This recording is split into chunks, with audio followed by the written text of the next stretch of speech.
They're from the PhD category. Congratulations, girls, for making it this far. And I would like to invite our first finalist, Christel. She's an embedded scientist.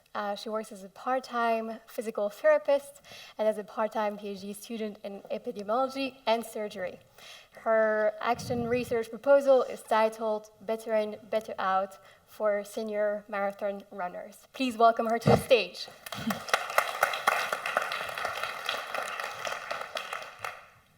Good morning, everyone. Thanks for the introduction.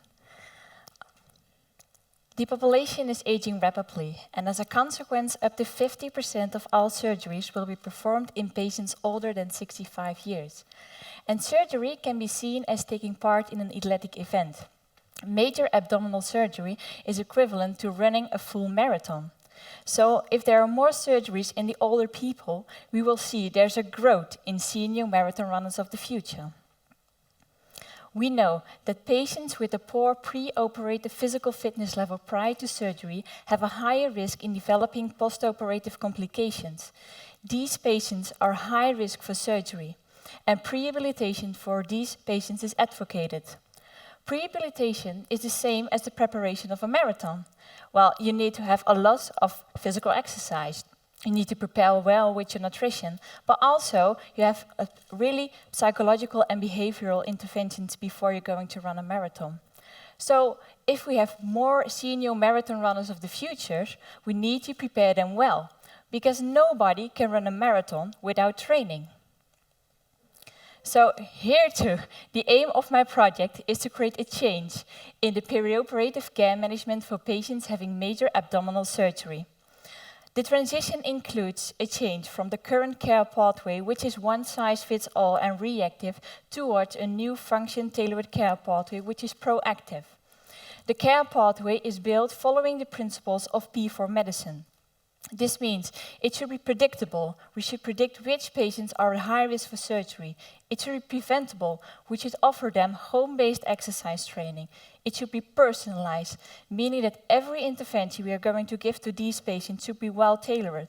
And at last, it should be participatory, meaning we should work together, healthcare professionals and patients, in creating a change in culture, structure, and practice, so that they already know everything about their own treatment before they go into surgery. Well, and you can see this has already been studied, so it's nothing new. The only problem is that this is done in a real controlled research setting, which deviates from the chaotic clinical context. So there's a gap between the research findings we have and what we do in the current clinical practice. We believe that action research is an effective strategy to close this gap. So how I would like to go to do that? The action research will guide the transition process by using a plan, act, observe, reflect cycle. The embedded scientists will, together with the healthcare providers and also the patients, set up transition experiments, like the prehabilitation intervention, but also make changes at the surgical ward. The embedded scientist will perform quantitative and qualitative process evaluations, so that we will get insight in the transition process, but also we can manage the transition process. And at last, we are able, with these data, to evaluate the effect on healthcare outcomes and healthcare indicators. We hypothesize that with this approach, we are able to create a change in the continuum of care. But also, we can learn how science can play an integral part in how implement the transition in a healthcare system. Science can be brought back into the context. We are able to scale up this project beyond the Maastricht University Medical Center and jointly to combine our effort with other knowledge in other hospitals. They already showed their interest in the Better In, Better Out project. We hope that with this project, our patients will get better into the surgery so that they can better out the surgery. Thank you for your attention.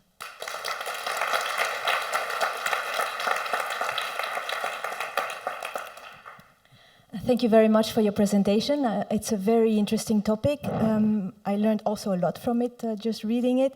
I would like to ask you, because I see a lot of names on the submission, and this is a bigger project, absolutely.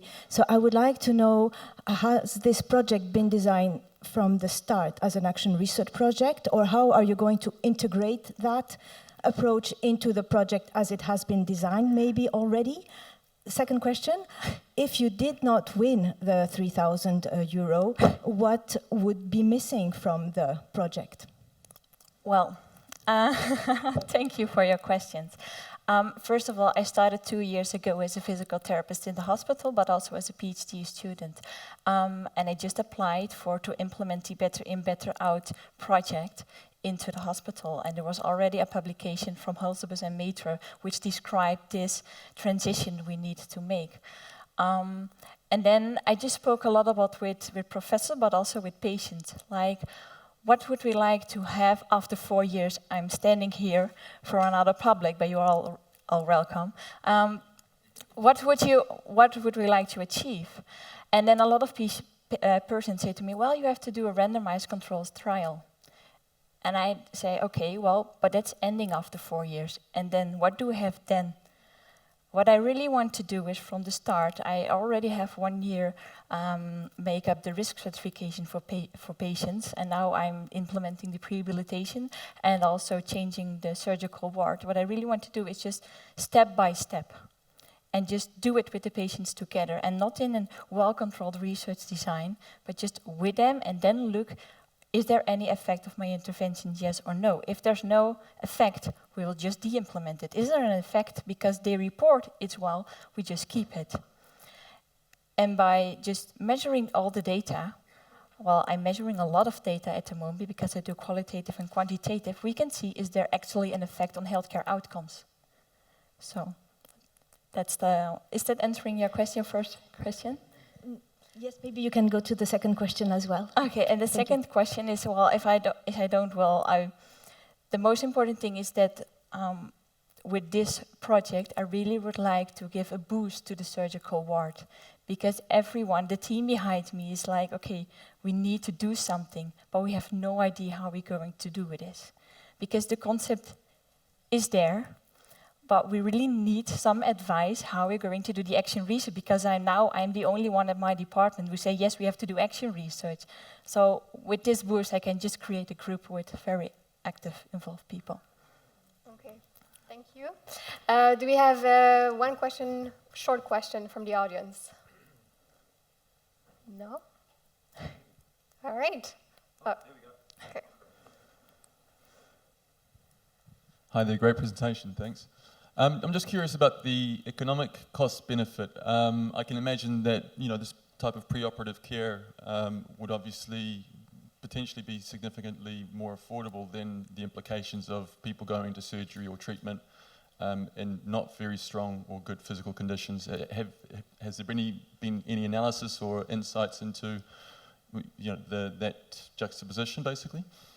Or like if there are any economic effects on what we are going to do, or I'm just wondering if there would be an economic imperative as well for the work that you're looking into and the research that you're doing.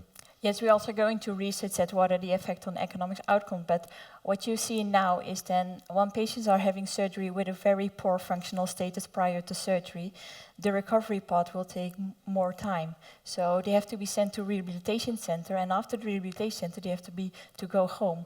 We hope that with our project, the length of stay will also be reduced, and it will save costs for the hospitals, but also for the patients it's better. They don't have to go to the rehabilitation center, and they can go home. So you will save the transition from the patients to several places, because you also know it's not good for them, and especially the elder patients.